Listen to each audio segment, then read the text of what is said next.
gentlemen, welcome to the first ever episode of our evening talk show, Property Insight. And with me here today, I'm your host, Benny Ong, the co-founder of Quadrant, and we have Ivan Chai. Everybody give a round of applause for Ivan Chai. Hello, everybody. Ivan in the house. And we have Sean Lee. All right, and Sean in the house. You guys are watching this live. Say a hi, say a good evening, say everything else as well. Just want to share a little bit of background before we begin, right? So, three of us were having a meeting.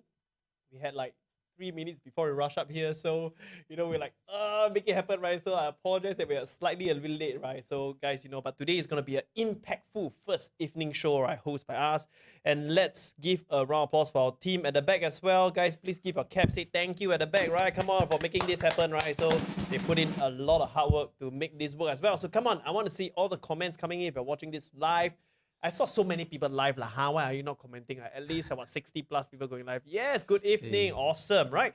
So we're going to break out this talk show to a few key segments, right? And I think that's amazing as well. Today, we're going to run with like two big topics for our first ever episode, right? We are going to talk about what happens in 2020. And then we're going to talk about speculation, our prediction, right, for 2021. And we have some interesting segment that will only happen in this talk show and no other place in iQuadrant but right here, right? So if you guys are excited, right, type woohoo, type hi, type yeah, type anything, type Benny, type Sean, type Ivan, just keep typing, right? And let's go. So, before we begin, let's talk about the year, right? Before we talk about property, how do you guys feel about 2020 for yourself? Well, Sean, you can start. I think 2020 has been very, very eventful. Actually, in fact, I would say that it's actually more scary than anything else. I'm not sure about you guys, but definitely I felt that 2020 is a year full of unpredictability. Yep. Yeah, and I really never felt that kind of way before. Yeah, because I think no one could really predict, of course, the biggest event of it was obviously the pandemic. Right? And it was so crazy because just in December I literally had the best holiday of my life. And I came back to Singapore in January expecting, okay, I'm so charged up and ready to just charge ahead for iQuadrant.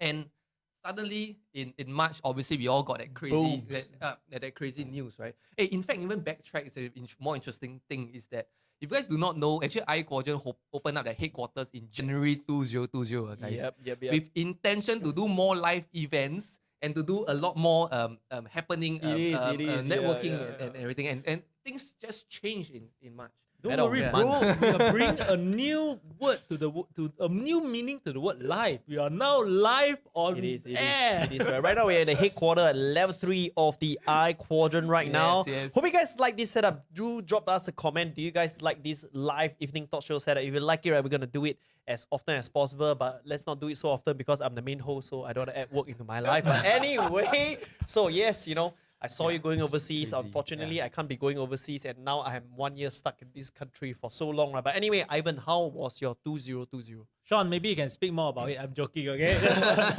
Okay, so the year 2020, right, was a year of being grateful to myself. Okay, what do I mean by this? They get profound really quickly. Wow, I thought it's just the first episode, but let's go. Why? Okay, so the point is that a few years back, right, I actually diversified. In terms of like one business to actually like two business and like multiple properties, and that actually really helped me because at the start of the pandemic, one of my business was not doing so well, but the properties was still doing well. So in other words, right, I instead of being single like income dependent, I had multiple source of income, and that really helped in terms of feeling stable. Like total opposite from you, Sean. Yeah. And I just want to add one point on my side as well. I think 2020 actually really expanded my entire horizon of what investment really means. Of course, I'm very, very, very heavy into property investments. But I think in 2020 we've seen the greatest rally of stock market. We've seen very interesting thing, and that is where it then opened up my horizon to really explore into other investments as well. But of course, that being said, I still treat property as my core. I'll still be putting a large portion of my asset into that. But of course, that being said, I pretty much 2020, I was like very open to learning about other investments as well. The scary part is that I remember 3 of us were in Sentosa before the lockdown. Don't ask why 3 boys are in Sentosa together, but anyhow, we were in Sentosa together, right? And it unfolds upon us when the stock crashed, remember? Yes. We were like hanging Yes. out by the beach, like some beach bar or something, right? And then there I was in the swimming pool, and then we whip out a mobile phone, and then we look at each other and say, "Hey guys, are you kidding me? Everything just dropped 30%. Is this what we have been like speculating, waiting for that 10 years mark, right?" And it unfolds in front of us, right? And this is something interesting. We're having a company retreat, and that very retreat, Ivan somehow decided to teach about stocks investment. And of course, if you would not know, right, many of these folks, right, of our community member and of course our team, right, actually went in at the right time because it literally unfolds at that point of time, right? And of course, today we're not here to talk about stocks. We're here to Yeah. talk about property. And right now, let us just go through a timeline of what happened throughout the whole year, right? Yes. So my team have prepared some amazing slides over here, right? So in the beginning of the year, we have this thing called a mortgage deferment.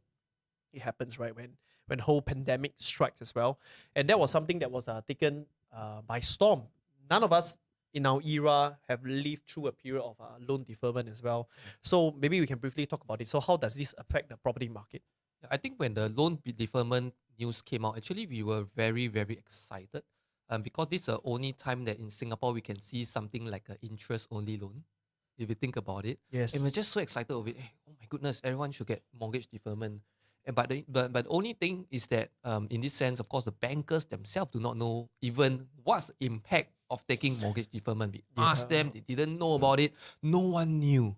Put it that way. So of course, investors being investors, I think at this point we prioritize, at least myself, I prioritize cash flow over anything else during uncertainty. And that's where, of course, we were more pro mortgage deferment more than anything else.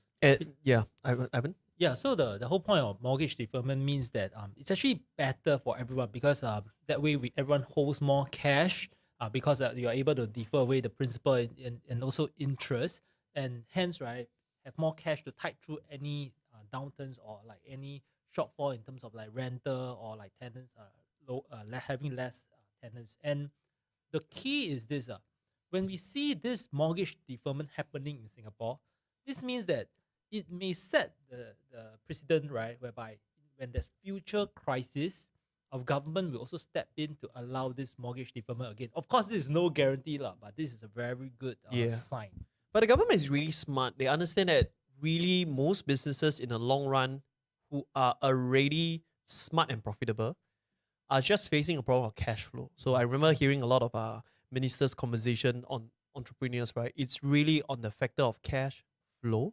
And once again, Singapore did one of the smartest moves as well, is to pressure landlord like us, because once the rebate is given to landlord openly, it's able to pressure downwards, right, from that transaction. And in fact, right, this kind of rebate systematically, it's the best way of rebate, because when you do it in this level, right, you know, you can ensure that there's no weird fraudulent, weird scam, because people are paying stamp duty, people are buying property, right? So it was transferred down this way. I think that is one of the best move, and it's optional, right? And of course, for people like us, we think that it's so important, you know, it's so important, right, that we have more cash, because we don't know what's going to happen anyway, right? And in fact, prior to this, we have always talked about industrial property being recession proof. We talk about SARS and how property price grow, right? Yes. And towards the end of the year, you know, we have a few transactions, right? And we are really shocked to see that we have one of the highest capital appreciation in industrial property, right? Not expected, but because of this pandemic, it actually expanded that capital appreciation, right? And guys, by the way, we don't invest in industrial property for capital appreciation. Please watch our other series of video to find out a lot more as well. So on this note, let's go to the next thing as well. So property investment sales drop in first quarter. COVID pandemic. Yeah. What do you think about this? I think this is very expected. I think when there's very pure uncertainty itself, naturally sales will drop. And in fact, that's when circuit breaker came in, is of course during the March period itself. That's when, of course, no one could view properties. Naturally, no one could view properties. There wasn't any new launch in the market. Naturally, sales dropped. So I think this is expected. Nothing of a surprise. Mm-hmm. Yeah, so that's totally true because Q1, right, it involves March, and that's like the start whereby we see a lot of cases. And then in Q2, we also see that because people are not able to view, that's why the number of like transactions is low. Exactly. So on that note, we go into Q2 of 2020, right? home sales rebound after circuit breaker on a most shocking news in a crisis where everybody thinks that property sales is going to tank. You can't even go to the showroom. Why would there be property sales, right? So, guys, maybe I ask you guys a question: why this phenomenon happened in Singapore, where globally every property market tanks, and why not in Singapore? I think this the largest I would say is because of the TDSR restrictions that came in. I think TDSR pretty much protected every single Singaporean to ensure that they're not over leveraged, and because they're not over leveraged, most of the of course Singaporeans are then home buyers. Home buyers typically, when it comes to your home, no matter what, you will be very protective Mm-hmm. of it. And that being said, of course, with this, given you asked me to, one of the main key reason why it's rebound is because of the fact that people start realizing that actually your home is a bit too small to have a conducive working environment. Gosh, yes. You know, my opinion is that like if you have a couple working at home, right, and you only have the master room, and the husband is working inside and trying to take a phone call, the wife had to be working in another room, but there's no other room. Oh, That no. is like where the problem is. Yes, and I think interestingly, we do see a spike in rental as well. You know, suddenly Yes. people start to say, hey, you know what, if I rent out my house, I rent something bigger, I can accommodate my work from home arrangement. You see individuals who are not married but also start to rent out because I need to work from home. I don't have somewhere conducive, right? And it's a very strange phenomenon because this actually help to boost bigger unit sales. Isn't that interesting? Yes, and I totally agree with that. Let me share you my own personal experience. I think most of you guys, if you know me, I actually am currently renting at a three-bedder condo. And I tell you how crazy is this. It's so crazy that currently now, because I'm one of those home upgraders that purchased a new unit and contributed to the home sale rebound after circuit breaker data. So yes, I upgraded my home, and of course that being said, means that my landlord need to find a Mhm. new tenant. By the way, this is how crazy it is for the demand at least in my place. Before there even is a single viewing, there is already a tenant to take over. The Wow. exact same day that I'm going to shift out. Wow. What? I'm not kidding you. That's what happened. So I personally experienced it. So I wanted to extend an additional few more weeks or one more month for my Mhm. rental, and the landlord told me, say, sorry, already rent tenant out. Then I said, but no one come review. Yes, it's Wow. still tenanted out. So and mine is three bedders. So in actual reality, I really want to attest that actually I feel that this whole people working from home feeling that the home's not big enough, or Mhm. more people are looking for three bedders. I think that is where I mean I personally feel it. Yes. Not forgetting that there's two things that is always running in Singapore property industry. Number one is the cooling measure, which means that we always have pent-up demand. We will always have anyway, we have pent-up demand. Perhaps people are not spending overseas, not buying branded bags, and they say, you know what, just buy home. I don't know, right? But that's number one. Number two, right, and it's also because, right, that the occupancy rate in Singapore, it's always high. Right. So we are looking at a non-depressive market and not even about COVID. Right? We are already at what, 94%? So Occupancy rate, yeah, I residential? mean the latest data that I actually got. Okay, I'll just share you exact data, right? For OCR, which is outside city region, which is your Tampines and Jurong, etc. This is still at 4.2% vacancy rate. For your RCR, that means your Bishan, your Novena, is currently at around 7% vacancy rate, and the core city center is around at 9.2% vacancy rate. But overall, I would say that if you look at it, we want to focus more into the OCR and RCR region. Average it out, it was more likely be about 5 to 6% vacancy rate. Yeah. Yeah, Benny, you know, I don't know why like I keep looking at your hair and it's like one side is like perfect. There's like no stray strands. Like, wow. How do you maintain your hairstyle? Well, that's a very weird conversation throughout our property conversation, but I'm going to entertain that, right? Obviously, it's because of very good hair products and a whole day has passed. I look very tired in camera right now. I don't know why, but let's just go back to property. Ivan, come on. Don't distract me, right? But anyway, the next biggest news. Now I'm very aware of it. I'm gonna make sure my hair is perfect right now, right? I'm gonna make sure it's good, right? So the next biggest news, everybody know this.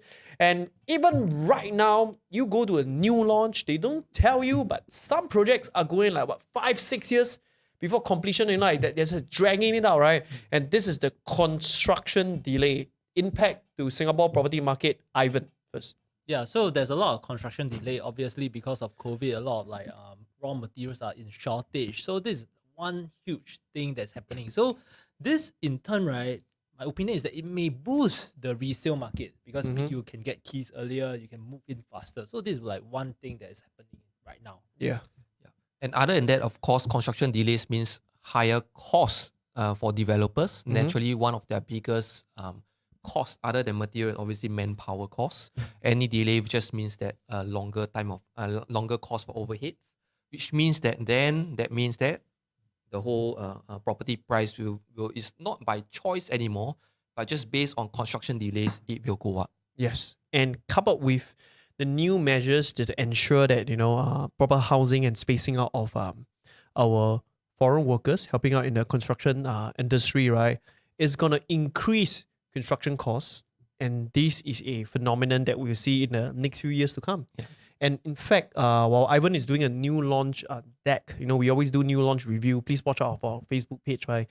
Ivan, you have already seen, right, some of the developer guys, they have already shifted their bidding and their price above, right, when they start to do their renovation. Have you seen that? But what's the latest Clavon, right? We have seen like, oh my god, this is not a common price where the builder right actually put up, right, and it changes. What is your perspective on Construction costs. construction costs? Yeah, so we actually did some research whereby we look at the projects that were won before COVID and look at the projects that was like the construction project tenders after COVID or during COVID itself, and we realized that actually cost is going up. So in other words, right, condos or like private apartments have to sell higher, obviously because costs are going up.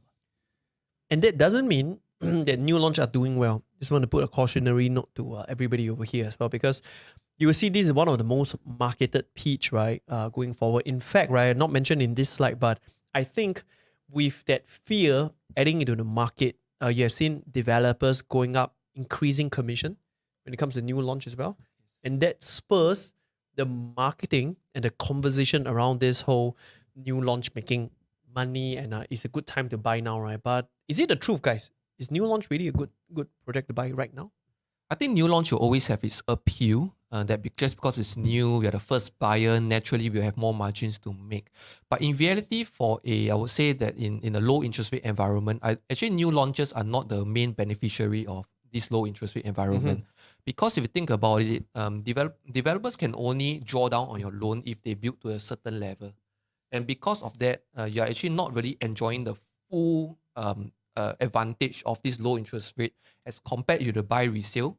Or let's say you may take 75% loan, or 75% of that loan value is you're actually saving on the interest itself, and at the same time you're able to rent it out.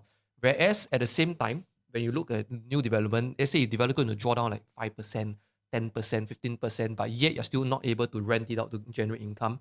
Naturally, the savings that you're going to make save from this low interest rate environment for new launches, it's just going to be just way lesser as compared to resale. Yes, I think in general, in short, right, interest rate coupled with able to rent out fast, which is not new launch, helps to make sure that you have higher principal paid, because now you're making money when someone is paying out down your loan, right? And that in turn increase revenue and profit for your ROI. Okay. Yeah, by the way, guys, if you are learning something or like enjoying this session so far, right, do give us a thumbs up or give us a heart. So do that so and support us, okay? Please. And I saw actually there's a bunch of people actually comes from YouTube. I can see from the comment it's really interesting. So this is our first YouTube live that we ever broadcast as well. Whether you're from Facebook, we're from YouTube, right? Guys, please give a heart shape, a like. And if you don't know how to click the heart shape or the like, then type like or type heart, okay? Whatever. That will help us a lot, right? Really help the algorithm out as well. It's also so nice to see a lot of people joining us on this session. Like Keith, good to see you, Keith. If you guys have any questions, throw into the comment section. We'll be revealing them towards the end of this show, right? And then we move to the third quarter of the year, which the infamous, very popular, clause that really creeps into the market, but yet most people couldn't decipher. They don't have any clue how to decipher that. And it is the clampdown of reissue of OTP. So got two parts here. Number one, Ivan, what is this definition?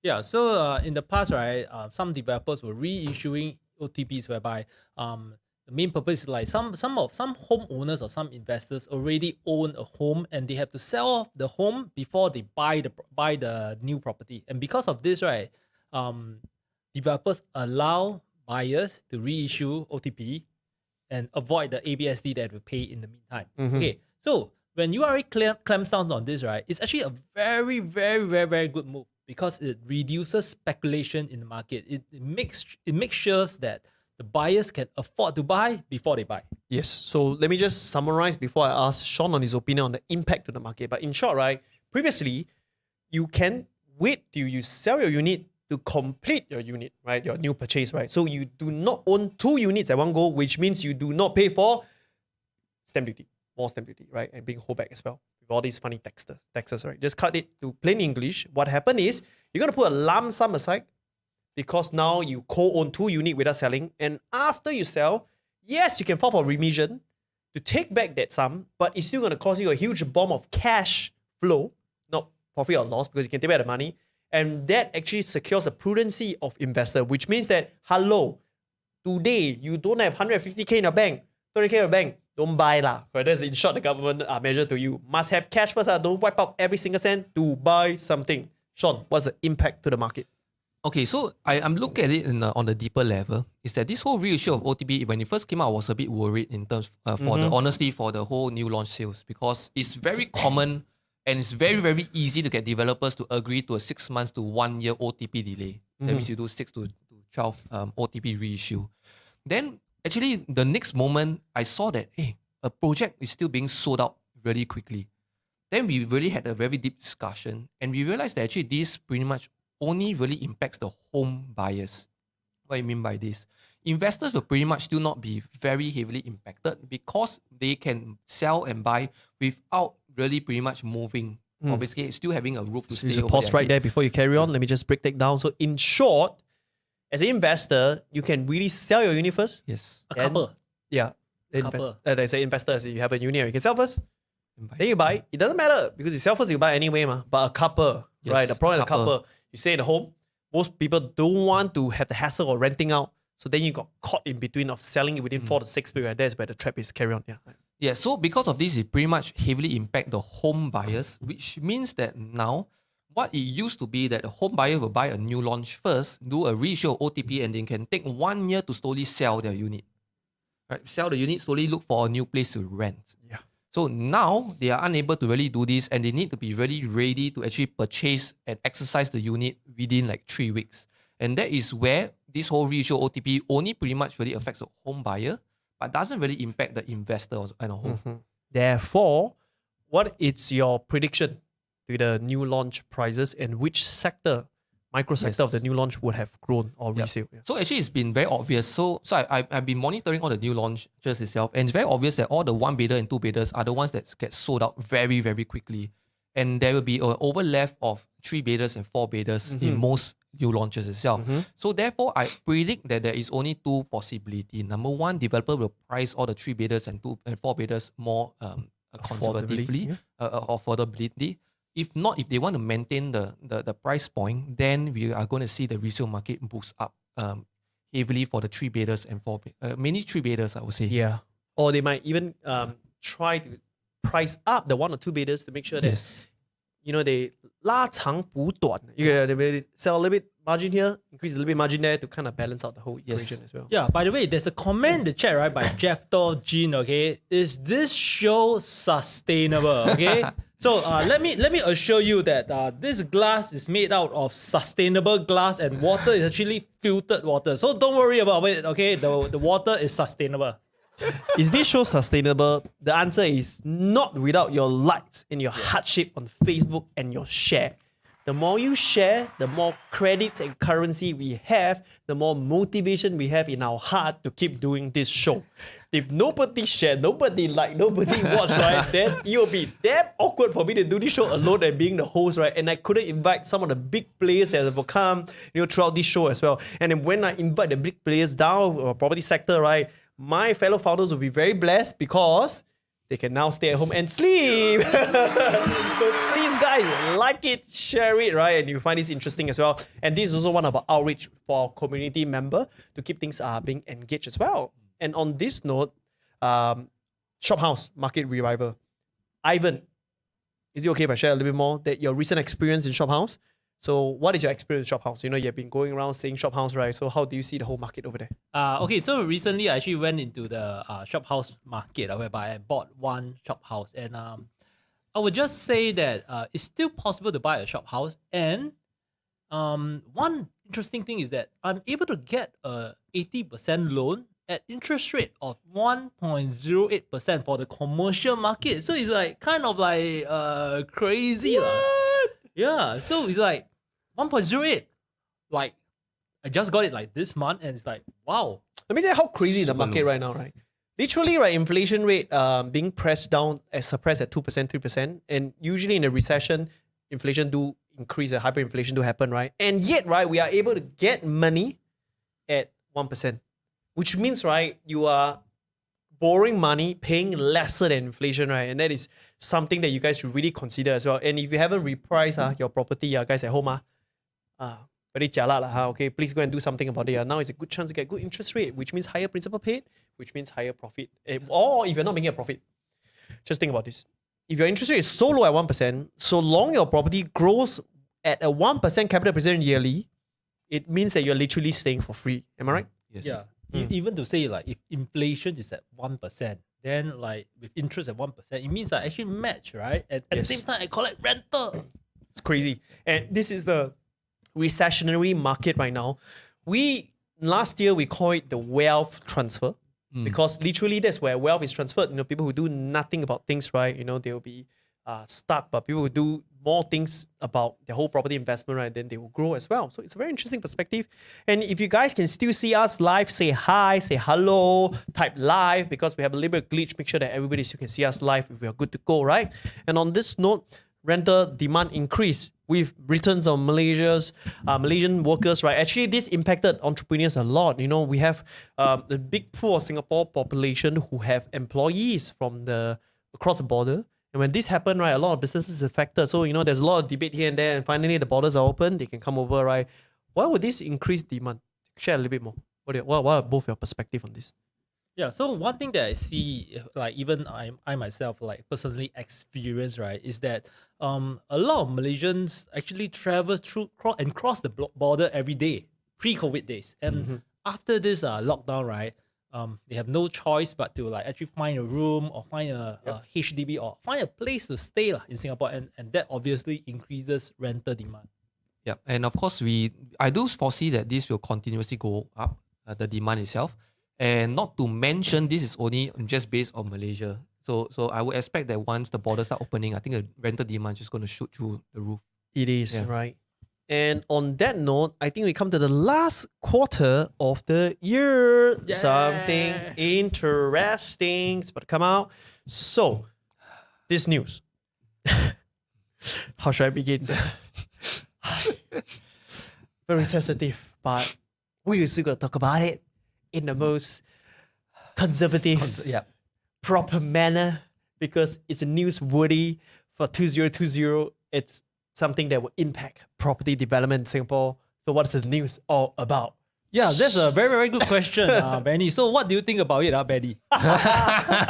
So what is the news? In short, right? So the first residential property in Singapore have returned to the state upon lease expiry. So there was a home, 60 years lease, bye-bye to 60 years, no money given, relocated, land make way for new HDB flats, right? So this is a phenomenon, right? And I think, right, let me tell you exactly why is this a most important news. One of the key things that keeps Singapore unique is that most of us are homeowner. You can argue all you want whether a HDB is ownership or not, but I would say that most Singaporeans have a roof over their head and they are proud of it. And if they move on their life, it is still worth some money that they can pass on to the next generation. That is something that's remarkably achieved in Singapore. And at the same time, it is not being frowned upon. That means government home in Singapore, it is an asset that people love. It is not something that is for the lower income, it's for the average and even above average population as well. So on this note, right, this is a very important juncture of the life because I think that with this in place, people will not rush in for property speculation. And in short, our children will have a fair chance to be able to own a home. And I think that's really important. Imagine everybody's going to go in speculating, buying properties, selling en bloc, right? Bye-bye, we'll be like some of our neighboring far ahead country within like about 2-3 hours flight, where the entire country, right, has been rigged, right? And protest is like almost every day. Home is impossible to buy anymore, right? So actually, putting investment aside, the purpose of a government home, what's the purpose? It's just for affordability, make sure everyone have a roof over their Exactly. head. Yeah. And let's not perverse it, right? Of course, we all agree that once after MOP, it is one of the highest price to sell, only if you know what you do with your money, only if your career is getting better and ready for asset progression. But at the same time, let's not forget, not everybody is in a privileged position to keep upgrading and upgrading and upgrading their home, right? Sounds sexy, but it's just not for everyone. So I say to you, right, it is a very smart move to secure future generation of wealth and growth, making sure that our kids have a home. Yes. And in fact, I want to give you a little bit deeper insight as an investor. Let me put it this way. Actually, if you ask me, this is an indirect inheritance tax. Why I want to say this? Yeah, because in overseas market, it's a very interesting insight there. Just when Benny was talking about it. In overseas country, there's actually inheritance tax available as high as 40%. And it's not uncommon in overseas market. But in Singapore, actually have zero inheritance tax, if you notice. And therefore, wealth needs to ultimately disappear. You think about it. If not, then the whole country, the rich get richer. The rich get richer. Yeah. So, but unfortunately, in this scenario, and those educated ones, of course, will know how to so-called siam lah. Circumvent this indirect inheritance tax. And of course, those that are lack of knowledge will unfortunately fall into this. But ultimately, the whole country by itself, just from hitting this, which Singaporeans, one of the largest wealth is always in property, by the way, is our own home. This pretty much then always reset the entire so-called the baseline of the overall average wealth for Singaporeans. And with the land scarce, it's important to keep land affordable. That's why you see a downward trend following the Bala table to make sure that when the government actually take back or when en bloc is possible to make way for new HDB, it remains affordable for government to buy back so that they can resell it affordably for the next generation as well. So overall good for the country. I still 100% agree that overall this is good for the country, but we support the policy. Yeah, we support this policy, but of course this then set precedents that of course if you want to put on ahead of an investor, then you got to make plans. Ivan, what is the plan? What do you think? No comments.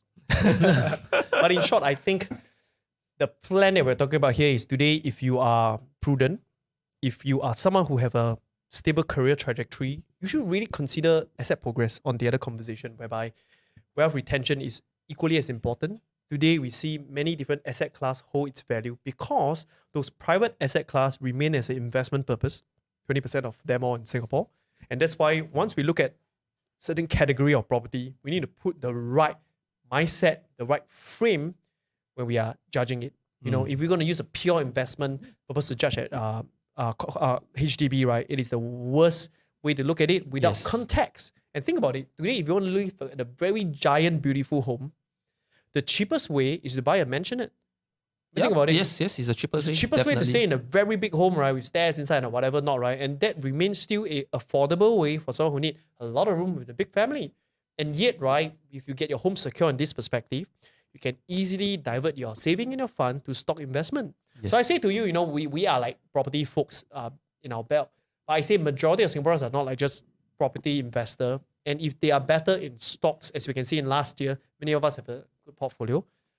What we can then understand is that having an affordable home, using the rest of the money to invest in places where you're more familiar with, or a business, or a stocks, right, actually pay off as well. It's different people, different perspective, different purpose of owning the home asset. We all can agree to that. Yes. Okay, by the way, guys, if you are enjoying this section so far, right, we have a very important task for you to do, which is to vote for the guy, right, that you like the most. Okay. All right. Okay. Dang. If you like Ivan, click on the thumbs up. If you like Sean, click on the hearts. And if you like Benny, click on the funny or laughing face. And Why, obviously, why are you laughing at funny face? Why? On Facebook, the smiling face. Yeah, the smiling why face. so judgmental? Because it's a trap.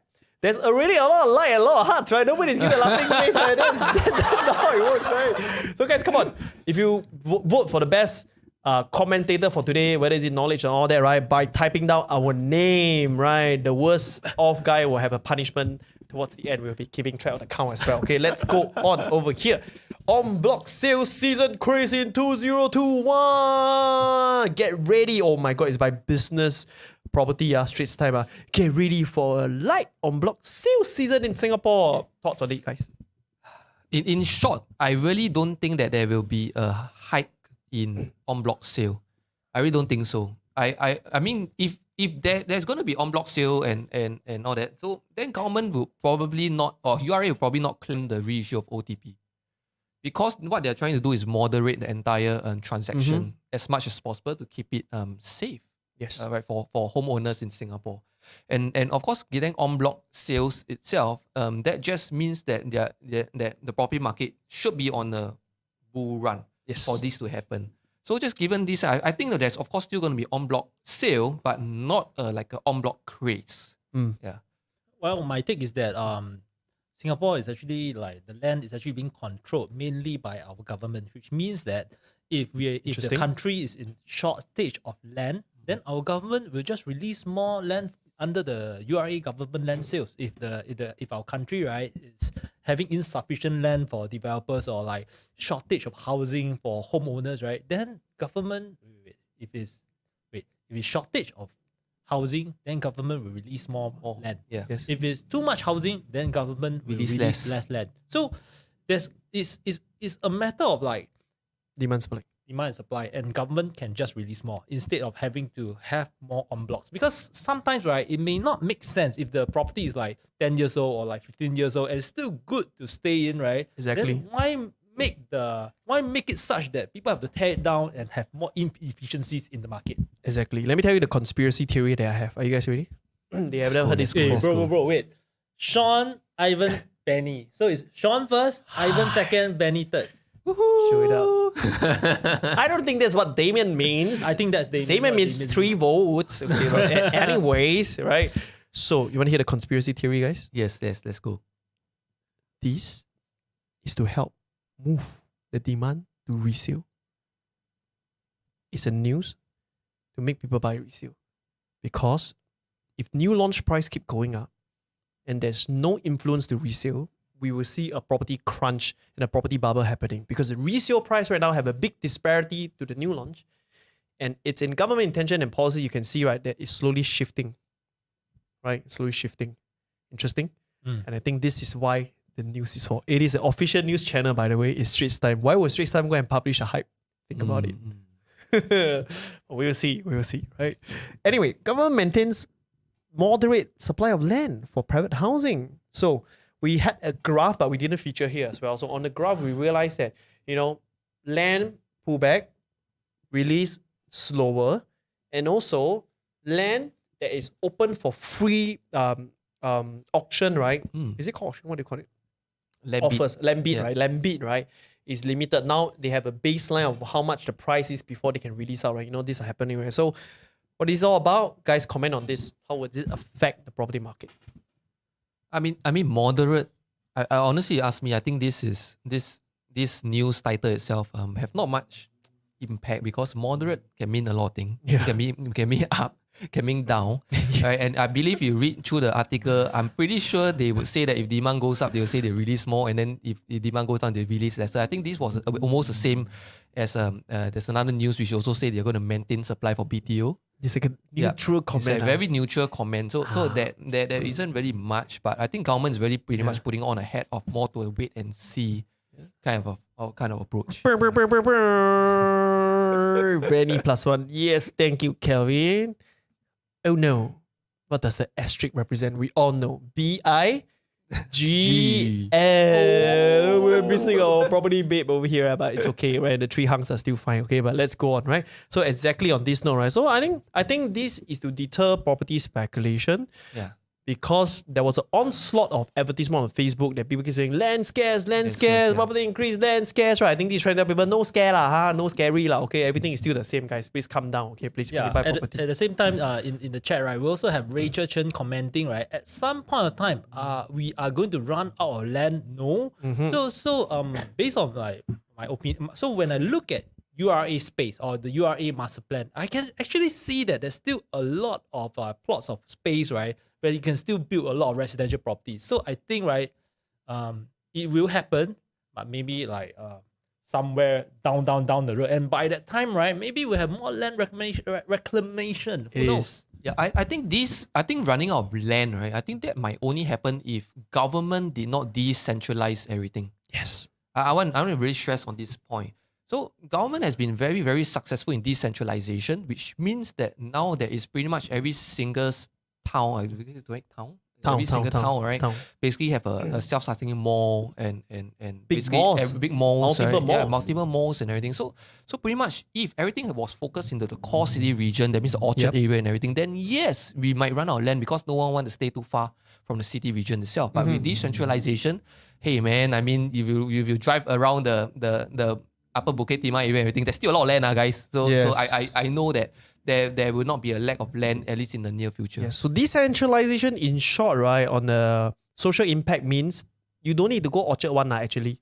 Right, I mean, like literally, we can spend months not going to Orchard and we don't feel affected. And compare when I was much younger, it was like, oh my god, weekend we need to be at Orchard and all that, right? So I mean, this is really it, right? And people are feeling the cultural impact that people actually don't. I mean, I have a strange conversation with a driver recently, right? And he was agreeing with me, and he brought a very interesting way. I say, exactly, town is no longer the attractive place to stay.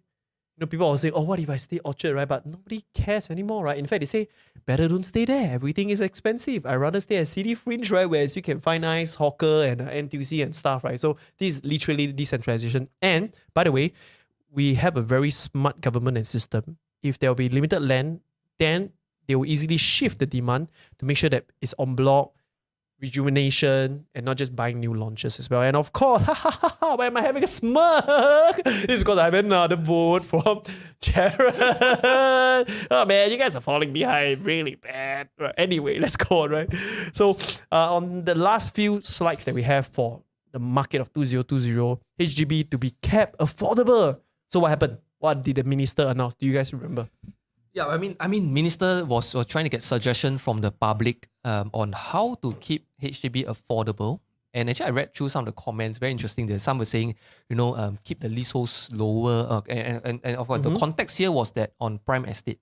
That means areas like maybe like the Duxton, I mean, along that area, right? To keep it affordable. And they're asking, hey, how? So basically, I saw comments on public saying, hey, keep leasehold short, so and so forth. But I really don't think that's the solution to it. But so instead, most likely, at the end of the day, I think government will still have to release land to, of course, in prime estate itself. Top up on the decentralization of Singapore. I think the prime estate itself will become less valuable over time, honestly. Yeah, but what I can see is that I don't think they'll do a shorter leasehold, but I think they might do a cap on selling price. Yes. And cap by valuation. And let's not forget that COVID, right, have actually affected the prime real estate of commercial area in CBD areas. So definitely this expedite the attractiveness of town and city area. Yeah, and I'm not sure if you guys, you guys could comment in the section below, right? During circuit breaker itself, I'm not sure if you guys noticed it. If you go to a mall in the central area, it's pretty much empty. Yeah. But then if you go to a mall like Junction 8, Next, Thomson Plaza, this kind of mall, I live around the area, so I go around the area, and it's like crowded, guys. I mean, I'm not sure if you actually experienced this itself, and this only shows to me the successfulness of the decentralization of Singapore. It does, and that's why a lot of people keep saying property on the fringe and on the outskirts of Singapore are overpriced, which is really not true though. Think about the development and the master plan that's about to come, right? And number of BTO flats to be launched in 2023 is similar to 2021. Sorry, what does that mean, guys? Yeah, I mean, once again, government is putting on a very conservative hat. But actually, if you guys notice, you read the news carefully, actually, it do indicate that if there's more demand, they will give more, launch more BTO. There's lesser demand, they actually release lesser. But in actual reality is that there actually very high demand. We look through HDB website and you start looking at the bidding to number of units launched, actually is about 3x to 3 times to 4 times oversupply in terms of the bidding. So which means that we are technically always on a undersupply of BTO. You think about it, and I've heard of course many some of my peers who have been trying for like four times, 5 times, 6 times, and they're still unable to get a BTO. In fact, a personal story of mine is that the person who bought over my BTO unit, the reason why they went to resale because they tried 6 times and they couldn't get it. They couldn't get a BTO, so they just gave up and just went to the resale. And I think strategically, if I'm the government, right, I will always keep supply under, because then you will force people who can afford to buy upwards and don't wait for BTO. You get it? Because everybody's like, oh, BTO make a lot of money, man. I'm going to stay here, right? And then they're going to force you, right, to the point that you couldn't take it anymore. You say, hey, you know what? Maybe I should buy a resale. Hey, you know what? Maybe I should buy a condo if I can afford, right? And not wait for my income. Just keep making sure my income is low, right? I think that is actually a very smart move. Once you get oversupply, you actually destroy the whole market as well. It's a very smart move. Yeah. Yeah, on one point is that in the recent news, right, it's actually released that the resale price index of BT or HDBs, right, actually went up. So my take is that it's likely because, right, the waiting time for BTO is actually getting longer, like 5 years to 6 years, and like may even get longer because of the whole situation of COVID and like supply issues. And because of this, like homeowners or like couples that want to get married and move out or move into somewhere first, right, they have no choice but to go to the resale market instead, and hence it pushes up the price. So this may be sort of like, to me, it may be kind of worrying because in the long run, our government will likely make sure that the supply actually catches up, and then the prices will normalize and come down again. So so buying now may not be a best choice. But like always, the purpose of government house, it's for homestay and it's not for speculative investment. So be really careful about this. And on this note, right, we have finished the first part of the show, which is 2020. Everybody, round of applause. Yeah. So 2020 is a fantastic, interesting year for many of us. I think many of us will hold 2020 very dearly in our heart, you know, with whatever serious event happened around the world as well. Definitely something that we will always remember and talk about in many decades to come, right? And with that, we have to come to our first fun segment of the evening, and it's called Dad Friends Advice.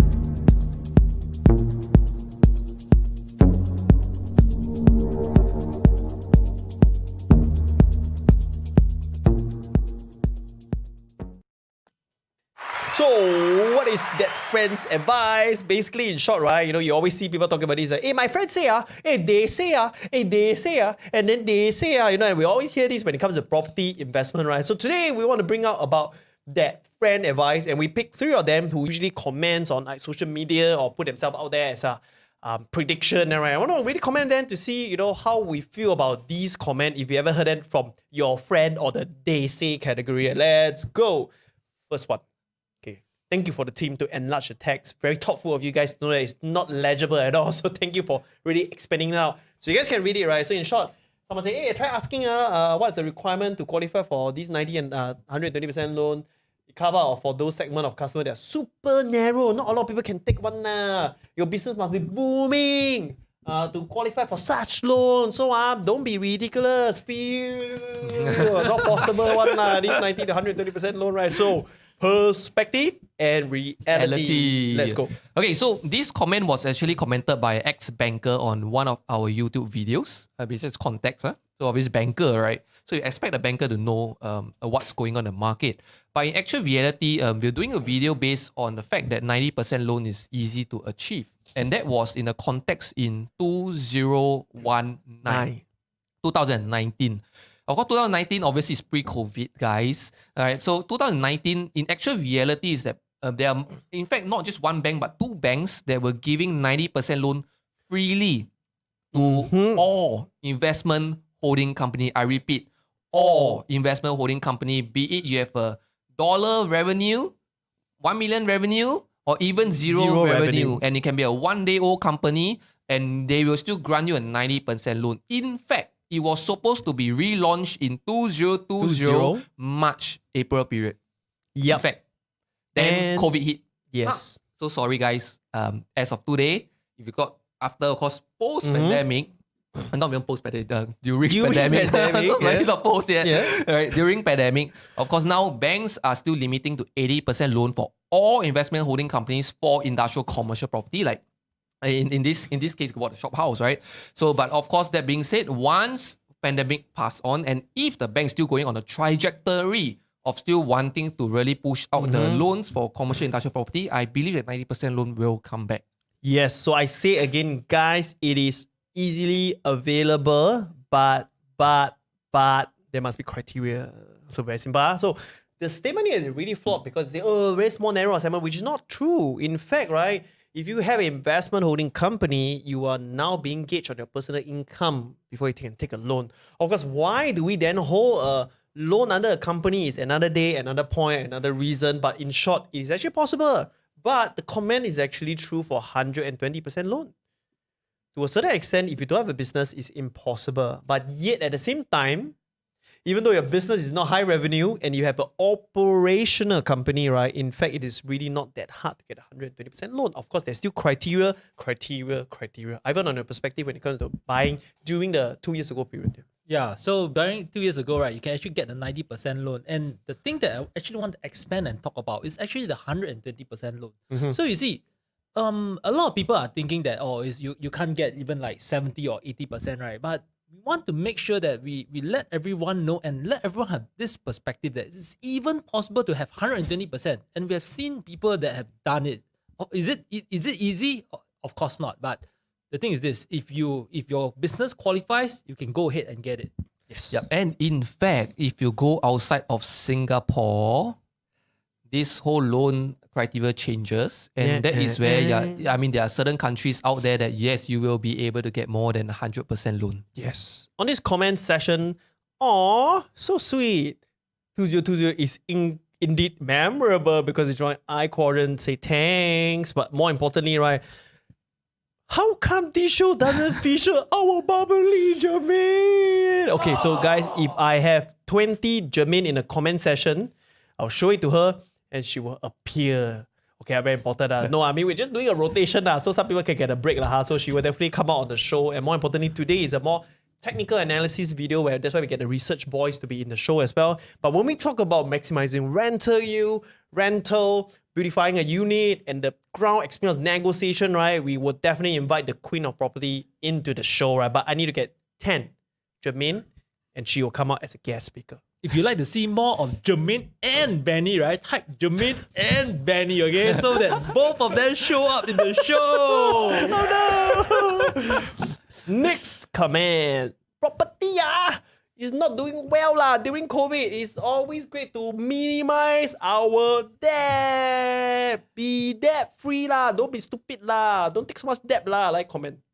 Okay, They say a lot of debt bad for you. Okay, come, let's go. Okay, there's a huge distinction, right, between debt, because there's actually good debt and bad debt. And if you're taking on like for example, like credit card debt or like a huge car loan debt, right, then it may not be the best choice. But if you're borrowing for an investment whereby the investment actually feeds us, gives us passive income, gives us a positive cash flow, then it's actually positive. It's actually for the better.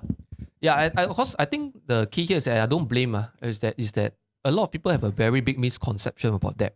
Yes. And because we all grew up basically being advised on not to take unnecessary debt, we hear horror stories of people getting into credit card debt. We have heard horror stories of during global financial crisis where people take too much loan for property and then get into debt and go bankrupt. I mean, all these are the stories that you can easily Google, and probably you have a friend of a friend of a friend of a friend that ever experienced this before. Yes. So I understand the whole is scary and all It's that. scary. Come on. Yeah. We all bought our first investment property and it's scary to sign on a paper that says 900,000 loan. I mean, it's not easy. You get my point here, right? So while we understand the perspective, yeah. So while we understand this perspective, of course, that doesn't mean that it is true. So the thing here is very interesting because property is not doing well during COVID-19. Number one, residential prices have gone up. Ta-dang. Don't need to say already. All right. Industrial property prices have gone up. Ta-dang. Commercial prices, I'm not sure. Okay, commercial prices, unfortunately, and drop, either stay or drop. Stay and So, I drop. mean, yes, that one asset, also out of 3 core asset classes, in Singapore itself, 2 actually have done very well. So, I say overall, it's still good. It's an average, Yeah, it's an as an average average. market. Of course, you look at some very bad buildings, we can put those aside. But as an average, if you buy right, you'll be safe. But I say the biggest hit is commercial. We all know Commercial this, is biggest so hit, yeah. when everybody was yelling at our face before COVID and say, commercial is the smartest buy, we insist not to buy commercial. And then when this happened, they all disappear. I mean, it's always the truth, right? I mean, they make speculation and they don't come out to apologize, but we've seen that happening a lot, in the market of real estate as well. Because, of course, commercial unit is big, people buy, they make more commission, whatever, not right. But let's talk about the second part, which is debt, like what you guys have mentioned as well. And I think the next sentence here is it's always great to minimize our debt. Okay, so I'm going to give you a little bit more technical answer to this. This sentence here is right and wrong. And let me say why right and wrong. And people know that I don't like to be on the fence one. So right and wrong. Right for people who are closing towards retirement. Obviously, you want to minimize in that. Because you want to enjoy retirement, you shouldn't take too much of a leverage moving forward if you are planning for retirement. Right? Or you are ready for retirement. But of course, if you are still growing as a person, you have a stable job, and of course, let's say you're in the 30s, 40s, or early 40s, or mid 40s even, right? Yep. I think that's where you should seriously consider using debt to then grow your wealth. As a leverage. Of course, understanding that, it becomes important for you. Don't fear of unknown. The more you're worried, right, the more you should find out. Not saying you should get into debt, good debt, but you should really go and find out. Don't put on the perspective. How many people would have paid their 200,000, 400,000, 600,000 cash down on a HDB fully paid, right, and call themselves debt free, while they could have easily 2x, 50%. 3x their money in the next 30 years in the stocks or property market. And that is the problem, right? When you put that perspective of expenses, it looks scary. But we all know interest, expenses, let's cut all the expenses, right? But once again, if you have the same amount of money and it can grow beyond the interest at multi-folds, if you know what you're doing, right, then the best consideration, right, is to understand that debt will serve you well when you are much younger. Yes. And of course, we are all in the camp, or let me know if we are accurate. I'm accurate. We are all in the camp that we want to retire debt free as well. Yeah, 100% yes. Yes. As little as possible. Ivan, what's your take? Actually, I'm the opposite camp. Come, share. What's your view? I'm of the opinion to die with massive debt. Okay, that's Ivan. Because can use insurance to pay off so your kids don't have to pay off. Exactly. Yeah, exactly. I know what So in the end, it's still debt free. So it's still debt free lah. So actually, that's a damn smart point. But please, don't manipulate the market, guys. Don't do this kind of funny things. But anyway, but it's smart. So one of the way, actually, you just bring out a very good point. One of the way that we defend is that we actually buy term plan as accordance to the debts that we have, so that eventually one day that we manage to move on. Yeah. We want to make sure that we don't carry the debt to the next generation. And then they suddenly have a lot of fully paid property. They don't know what to do with it. Okay, which is a good thing for them. Then they slowly go and join property income mastery, go and figure out for the next group of trainer, right? And then see what to do with the money and go and refinance and do whatever not. That's a good thing as well. Yes, and I think that's why I think giving you guys a more global perspective, and that's why in Malaysia it's a very big thing to literally die with massive debts. I'm not kidding you guys. Because in Malaysia, residential property is kind of like a bank's requirement for you to get an insurance policy through the bank, such that if you were to pass on, this insurance policy is pledged to actually pay off the bank, and then so that your next generation can inherit a fully paid property. It's quite smart. Yeah, it's quite smart actually. It's a protection mechanism. Yes. Yeah. So in short, right, you can minimize risk when you have debt. So it will always be great to minimize risk on our debt. That will be a more accurate sentence to put across. And that is actually our opinion. You can have your own plan, do whatever you want, but that's how we see debt, right? And more important, let's look at some comments. No. Let's not look at comments. No. All four together lah. Ivan, you cannot take a break already lah. Then we got one comment say, okay, anyway, we got some people. Ivan, good to see you, right? Old friends. And then we have someone who say, Hyong whack lavish No. Hyong whack on the right property. On the right property. I think this is definitely from one of the community member. That's why you have a very good appreciation on that. I got 1 star. Ivan, means that you're gonna come on the show. You got more and more votes, right? And let's move on. Hey, Benny, you just want to click on the last comment, right? Just do it, lah. Let's Okay? go to I the give third point you, first. like, We are 3 running out of seconds to time. do it, okay? Okay, go. Which is not the best comment. Change look now a bit bad boy. Do you know I specifically changed this look to look like a good boy because everybody keeps saying when I do the comb back, I look like I'm in some pian business or like some Bing trying to sell something, right? I decided to go back to this oppa side party, right? And then now everybody say I look like a bad boy. No, Bro, you look much more uncle right now, bro. Yes, actually, I have at least 10 friends that come to me and say, "Oh my god, man, you finally embody the dad look," right? I mean, like, so I doesn't matter. Benny, are you going through a midlife crisis? No, I'm going through a quarter life crisis. I'm still young. Anyway, let's go back to the comment session, right? We're running a little bit late, but folks, if you guys want to see more, hear more, type yes, because still a very fun section coming up to the end as well. So guys, hold on, stay tuned with us together. No one will give you financing up to 90. Some we touched on already, right? That's without collateral. Without collateral. Oh, without Yeah, the collateral. keyword is Okay, without let's do it again. collateral. Let me see how to play this. How do I play this?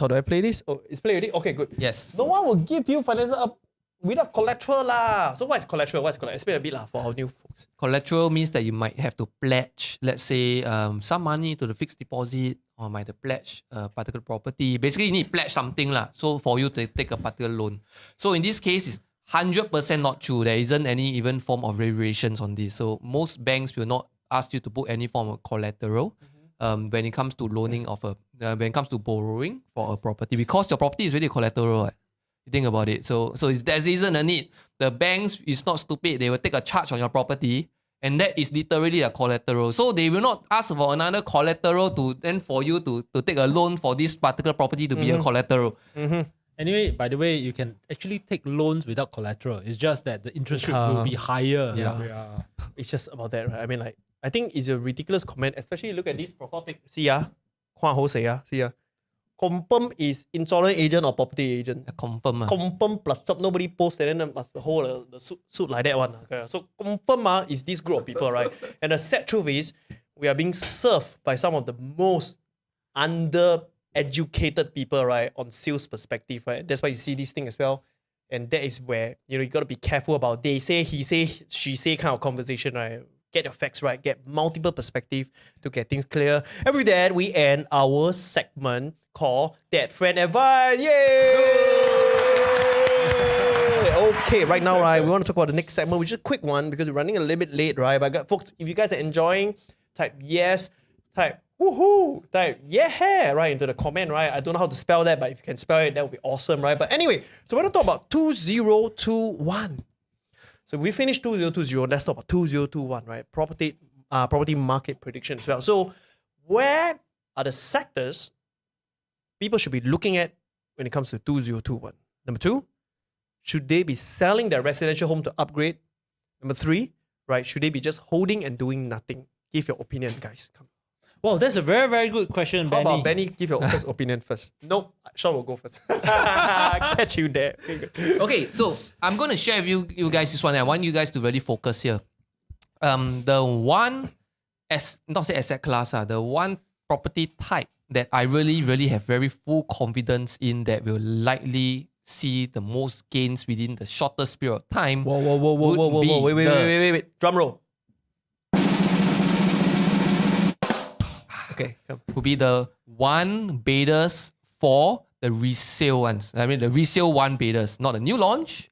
The resale one beta. Resale one beta. Why? Okay, so that putting in the context, please also do comparison. Obviously, not all. Once again, when I say this, doesn't mean all. So still need criteria. Everything still need to come in. Okay, but I would say that most one betas would likely see a slight little bull run in the shortest in the next maybe 1 to 2 years to come. The reason being is because if you look through the news in 2019 January, URA has basically increased the minimum size of private properties to be from 70 square meter to 80 square meter or 100 square meter. What does that mean? All right, so anything that was applied after 2019 January will have to fall within this ruling, which means that most of the new launch today in 2020 would have been fall under this particular ruling itself. Now, if you think about this, which means what does this mean? This means that if you talk about, let's say if average one bedder, let's say is 500 square feet. Right. So if you talk about it, with this ruling, it used to be, if you want to build 2 units, that means 70 square feet plus 70 square feet is 140 square feet minus 500 square feet, right, minus 500 square feet. That will mean that you can build a 900 square feet to then even out to be a 70 square meter unit. So not square feet, sorry, 700 square feet. I just go and do a simple conversion. I know not as 100% accurate. Okay, but in this sense, if it's a 80 square meter ruling, that means I need a 160 minus 50 square meter. That means that the next unit need to be 110 square meter, which means that typically 110 square meter today are mainly 4 bedders. Hardly you see 3 bedders at 110 square meter nowadays. Because of this effect, we know that, all right, 1 bedders nowadays, we look at the new launch market, 1 bedders now are selling at a crazy high price as compared to just 2 years ago. Yes. Because developers now will not build many 1 bedder. And not only that, the reissue of OTP happening, we know that investors typically go for 1 bedder or 2 bedder. All right. And because of this, for every 1 bedder that they build, they probably need to match it for 4 bedder. And 4 bedders are not fast moving. Yes. So you think about it in this sense, given the fact that now all new launch 1 bedder are expensive, why don't you look at the project beside? On this note, right, this is a very powerful statement because most people use price per square feet when they talk about property investment. But the truth is, when it comes to average consumer who are homeowner, they look at quantum. They don't care.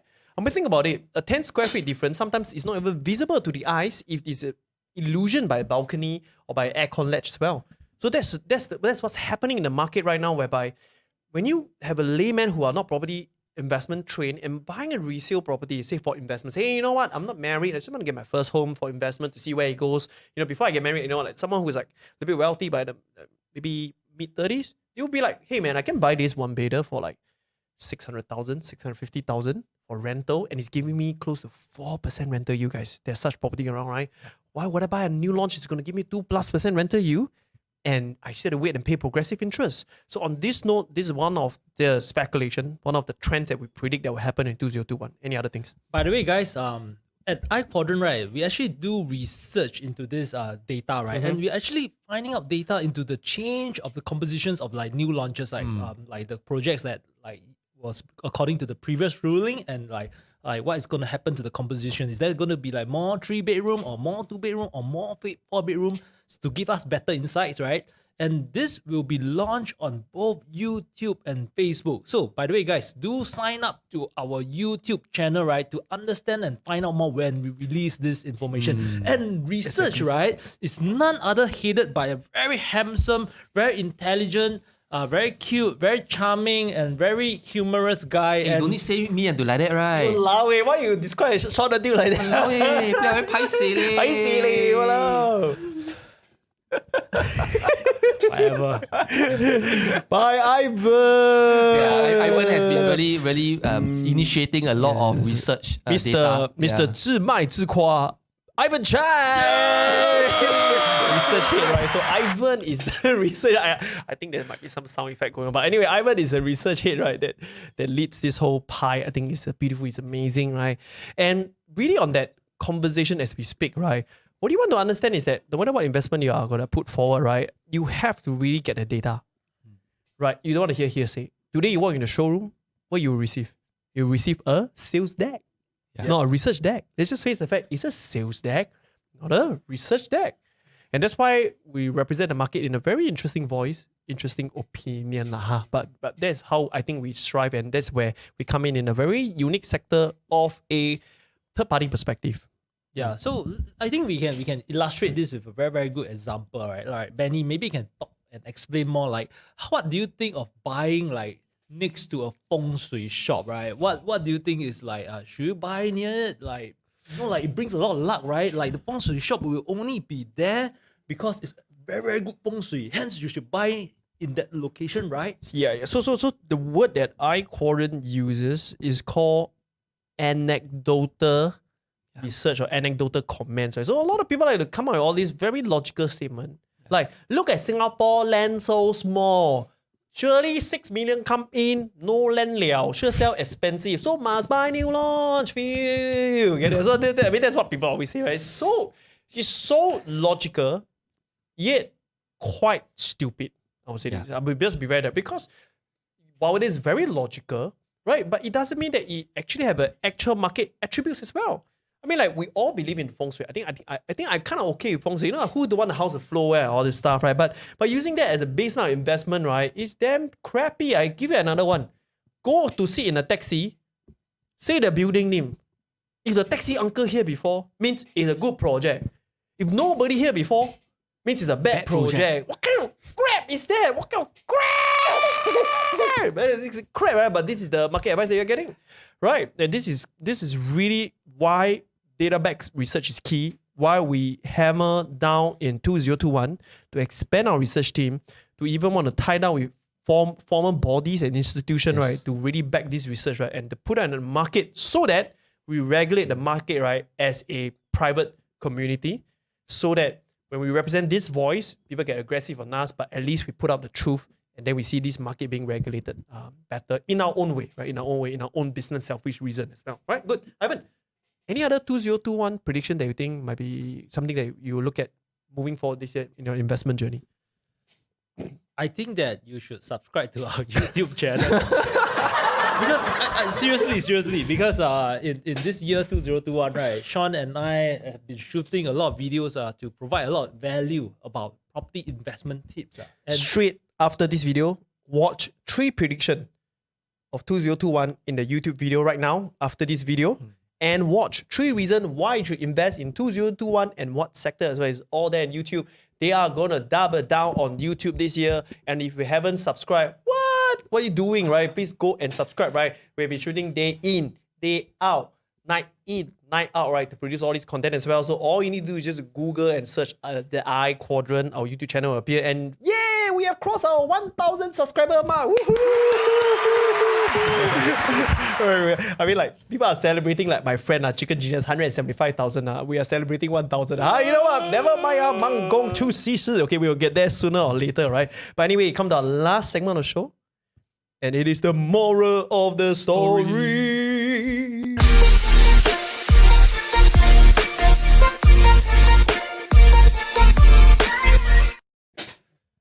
So, the moral of the story is brought to you by Ivan today. So, Ivan, share the story first. Okay, the story is that there was last Saturday, I was walking at Bukit Timah Shopping Center or Bukit Timah Plaza, one of it.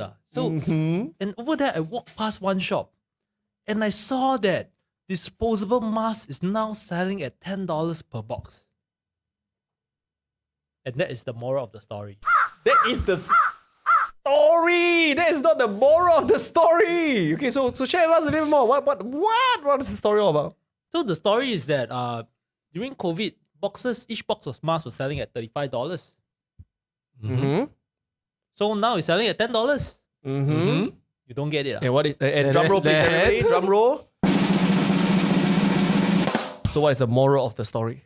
The moral of the story is that if you have invested to like buy a lot of masks and to hoard it, right, at $25 a box so that you can make the difference of like to sell it at $35 a box, right now you're in the red, okay? Because you can't sell it anymore. How do you apply that in life? Yeah, so how do we apply it in life?